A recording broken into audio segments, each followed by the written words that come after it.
So now I'm going to introduce Greg, who's going to introduce his daughter.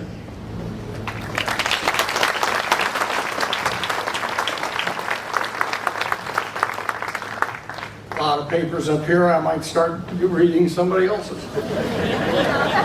Good evening, my name is Greg Dirth. It's my pleasure to introduce my daughter, Gina Frazier.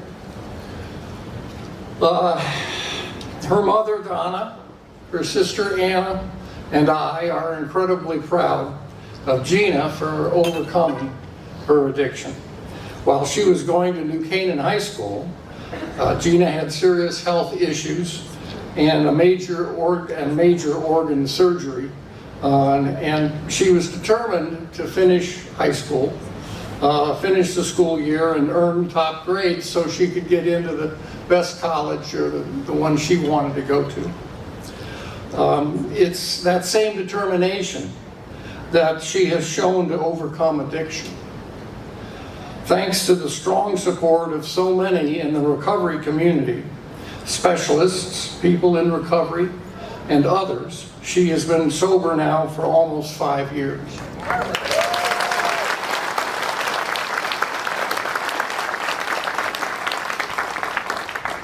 And as a result of that experience, Gina has committed her life to becoming a recovery coach. We couldn't be prouder of her strength and resolve to fight her addiction and move on to a better life. It is possible. And it's an honor to introduce you to her, Gina Frazier.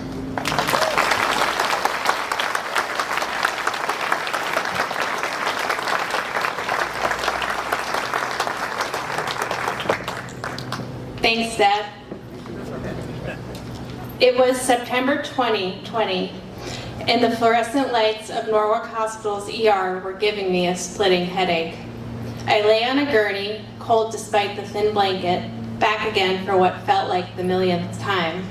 My dad sat quietly in the corner, looking both worried and disappointed. I was at the hospital to detox from pills and alcohol. I never wanted to end up back in Connecticut, yet here I was. I knew how I got here. I had lost my job in Kansas City 9 months earlier, was filing for bankruptcy with over $100,000 in debt, and was having many consequences. I had lost my apartment, my marriage, and most of all, myself. I didn't recognize the person I had become, but I was finally willing to try and find out who I could be. The ER doctor told me I didn't meet the medical criteria to be admitted to the hospital. I was furious, finally ready to ask for help after a 9-year relapse, and once again, the system was shutting me out. That's when a man named Dimitri walked in. He didn't look like the other hospital staff. He was covered in tattoos and wore jeans, not scrubs. He introduced himself as a recovery coach from a nonprofit recovery organization. Dimitri told me he was in recovery himself. That alone gave me a flicker of hope. He tried to find me a detox bed, but it was nighttime and there wasn't one available. The hospital discharged me, but Dimitri promised he wouldn't give up. For the first time, I didn't feel completely alone.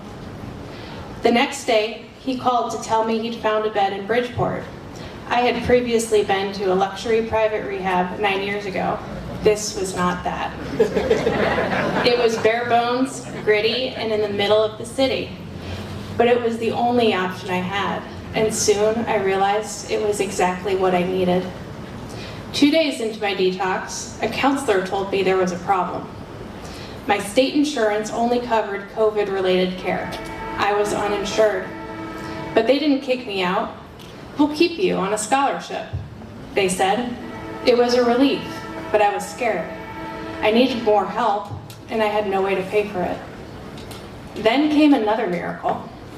The counselors helped me apply for a scholarship at a private facility in Florida.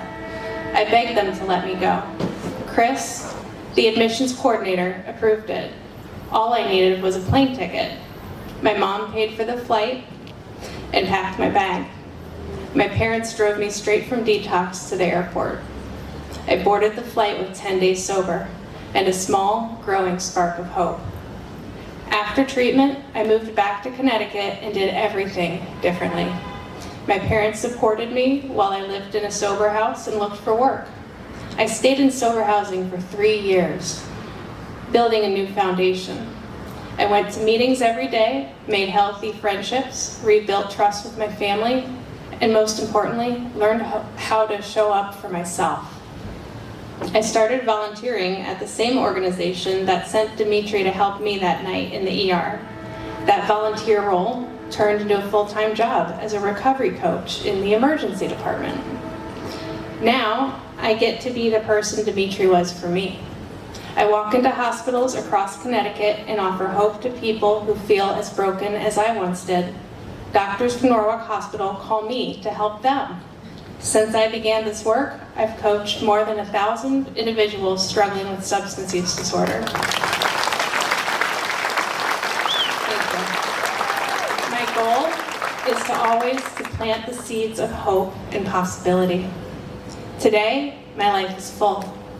I attend meetings, sponsor women, do yoga, and spend time with the people I love. I'm in a healthy relationship with someone in recovery. My family trusts me again. I can pay my bills, show up for work, and keep the promises I make. I'll never forget what it felt like when strangers believed in me more than I believed in myself. When my parents and people like Dimitri offered support without judgment, they gave me the courage to try.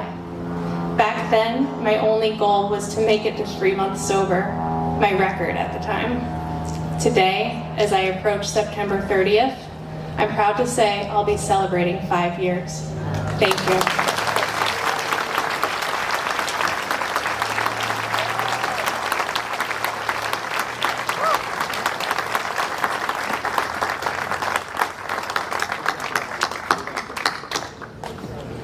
That was awesome, Gina.